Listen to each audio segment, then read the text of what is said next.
So today we are here to discuss the different parts and function of a SLR camera, or the single lens reflex camera. So this is a picture of a single lens reflex camera. First that we are going to show or discuss is this is the shutter button. Shutter button is used to take the photograph, and it almost always locates in the same position on all interchangeable lens camera. Exposure compensator aperture button. If you want to control aperture, you need to hold down this button. This button is the shutter button of a camera. The next part is here, the command dial. The command dial is this lets you adjust the shutter speed and when the exposure compensation aperture button is held. The next part is the built-in flash. This is the built-in flash. A built-in flash is the part of a camera's anatomy that produces a burst of light when triggered. It has a fixed position on the front or top of the camera to allow it to illuminate the subject. The built-in flash fires only when the camera takes a picture. So this is the built-in flash. The next part is the lens release button. This is the lens release button.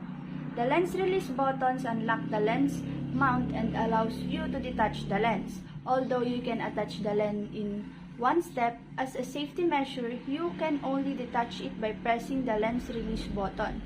You'll find it on the front of the camera near the lens mount. So this is the lens release button here. Next part is here. This is the accessory shoe. Accessory shoe is for attaching a Canon speedlight, flashes, and other option accessories. The second, another one, or should I say, is the grip. This is the grip of a single lens camera. The grip is the right side of the camera, which has a special curve design to allow you to comfortably handhold the camera. It usually provides the space to place your finger and securely hold the camera. The grip usually has a different texture than the rest of the camera. So this is the grip where you hold the camera. Another part is this one, the back cover release. Back cover release are the traditional location of the film rewind crank at the rewind knob. So this is the back cover release.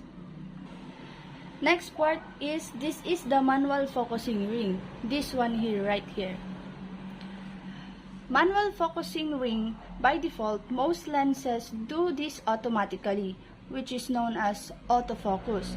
But as the photographer, you can override your lens autofocus mechanism and adjust focusing via a ring on the lens barrel. This is the focusing or manual focusing ring. Manual focusing ring is where you take control, twist the lens focus ring, and change the point of focus. Here we have the zoom ring, this one right here.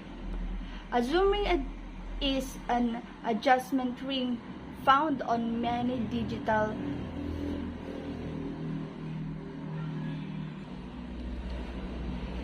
zoom ring enable motorized zoom that allows you to change the focal length in real time as you shoot. Another part is the focus mode switch, this one right here. Focus mode switch is you can select the focusing method to suit the movement of the subject. Slide the focus mode switch to select autofocus or manual focus. Lastly, here, it is the AF auxiliary light, this one right here.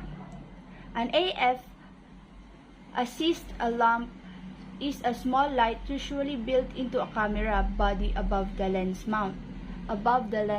Here. It is used to assist the camera in focusing on a subject in low light condition by lighting up the subject area while the camera is focuses.